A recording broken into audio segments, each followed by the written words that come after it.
risco é uma ferramenta de priorização. Então, você tem projetos, no mundo real você tem projetos de negócio, nos projetos de negócio você estima quanto eles vão trazer de lucro, de resultado ou de economia. E aí você compara de uma forma mais fria e elege aqueles projetos que estão dentro do seu escopo estratégico, aqueles que vão trazer mais resultado. Quando você fala de riscos, e aí a gente não fala só sobre LGPD, você tem um aspecto aí mais vago para avaliação, tá? Porque coisas acontecem que estão fora de controles, e fora do controle de qualquer um. E aí o risco é justamente para isso, entendeu? Para você conseguir quantificar quais riscos são prioritários e quais você vai trabalhar. Vou dar um exemplo, talvez a empresa que trabalhava com transporte lá, que era a dona do Titanic, nunca estava imaginando que ele ia bater num iceberg. Talvez o risco dela prioritário não fosse fazer procedimentos para evitar isso, porque ela imaginava que o capitão ia conseguir, entendeu? Mas quando você coloca isso de uma forma financeira, quanto custaria para reconstruir o Titanic, indenizar todas as vítimas? Bom, os valores de hoje, bilhões. Então, se você coloca isso dentro da sua empresa, só analisando a parte financeira, esse projeto vai ser prioritário, entendeu? E aí, no caso do Titanic, talvez devesse ser o que aconteceu, mas quantos outros não afundaram, entendeu? Então, você tem que olhar aspectos mais amplos, tá? E aí, justo nasce a matriz de risco, que a matriz de risco é uma comparação entre o impacto que aquilo vai dar, e aí pode ser, no fim é tudo financeiro, mas pode ser um impacto, você não precisa medir 100% todas as coisas, mas você pode colocar por classificação, impacto alto, médio e baixo, mas é o impacto que aquilo vai dar para a empresa, pode ser de imagem, de reputação, que no fim vai ser um custo para você conseguir restabelecer a reputação, versus o combinado, melhor do que a palavra versus, combinado com uma probabilidade de ocorrência disso daquele evento, entendeu? Então, você trabalha com aqueles impactos que você tem uma probabilidade de acontecer e um risco alto, tá?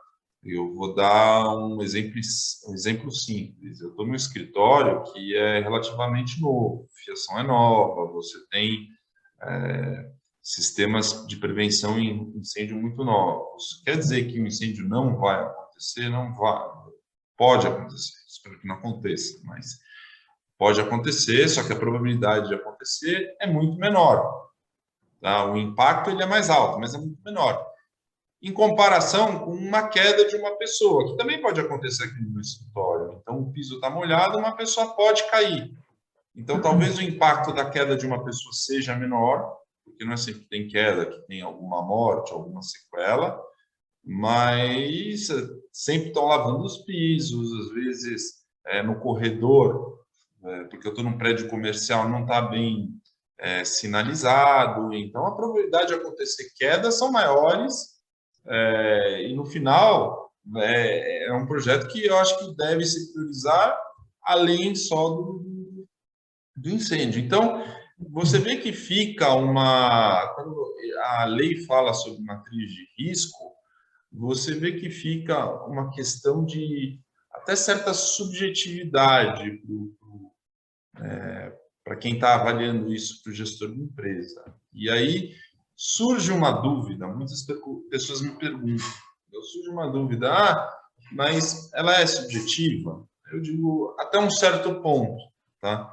Às vezes você tem projetos que te pareciam que tinham uma probabilidade menor de acontecer, tem projetos que tinham um impacto que você talvez estimou errado e que aconteceram, mas É, é muito, muito, muito raro você ter aquele projeto que você não estava, você não tinha uma prioridade alta, porque você tinha estimado um impacto alto e uma ocorrência, um impacto baixo e uma ocorrência baixa, e no final ele era ao contrário. Então, às vezes, os projetos, você tem na primeira posição aquele que é consenso, na última posição também.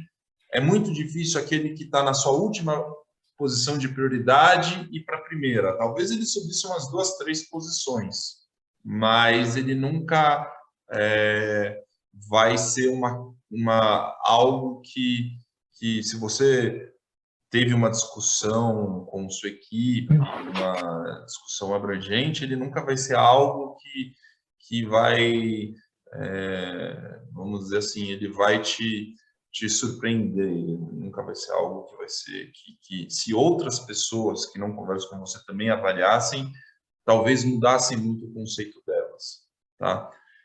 Por isso que tem a matriz de risco. No mercado, às vezes se fala de matriz de risco tridimensional, com 4 dimensões, porque aí eles avaliam o impacto com a probabilidade de acontecer, com a facilidade de implantar o projeto, entendeu? Aí, às vezes, o projeto é muito fácil de implantar, ele não tem nenhum impacto, nem uma probabilidade alta de acontecer, mas implanta. Eu acho é uma análise interessante de se fazer, mas antes faça a matriz de risco, tá? Depois analise a facilidade, o custo, o investimento de um projeto, tá? O que eu estou, e essa é uma previsão minha, eu ainda não ouvi falar muito sobre isso, tá? Mas a diferença de uma matriz de risco da LGPD para uma matriz de risco de compliance, tá? Que eu estou avaliando, é que quando você está tratando de dados pessoais, você está tratando de dados pessoais, é como se você estivesse custodiando um bem de terceiros. Então, quando você avalia o impacto não é só para a sua empresa, mas o impacto também tem que ser levado em consideração o impacto que isso vai gerar para o titular do dado, tá? Eu vou dar um exemplo. Você tem 2 bases na sua empresa de dados pessoais, tá? As 2 bases têm o mesmo tamanho, 10 mil nomes, 5 mil nomes, o mesmo tamanho. Só que uma tem dados pessoais e outras têm dados pessoais sensíveis, entendeu? Então, os dados pessoais sensíveis, além de ser classificados, eles são classificados pela lei como sensíveis porque eles podem trazer caso vazados, um impacto negativo bastante grande para aquela titular dos dados. Então, é esse impacto que você tem que analisar. A sua prioridade tem que ser sobre aqueles dados que vão trazer um impacto negativo pior para o dono, tá? Outro aspecto da matriz de risco é o seguinte: muitas pessoas fazem todo o mapeamento, porque quando você vai entender quais projetos você tem que colocar na matriz de risco, o que é um risco para sua empresa, depois do mapeamento que a gente acabou de falar, tá?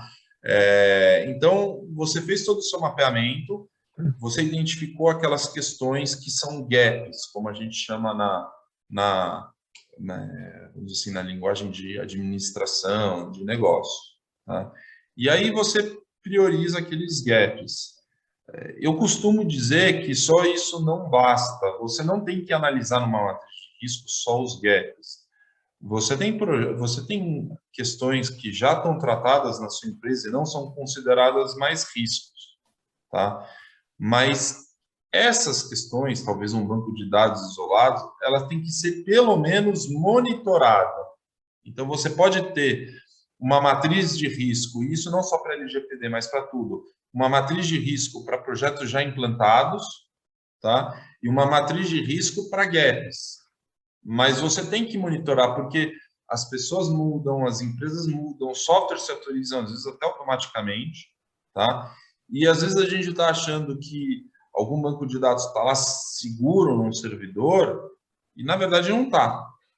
porque teve alguma atualização de software no servidor e é um servidor em nuvem, e aí ele foi invadido, teve algum problema, algum vazamento de alguma senha de algum usuário, que não é uma questão nem tão tecnologicamente complicada, uma engenharia social, mas aconteceu. Então, você está monitorando as notícias e você viu que isso aconteceu. Então, a matriz de risco tem que envolver isso daí, essas duas análises, daquilo que tem que ser monitorado ou não.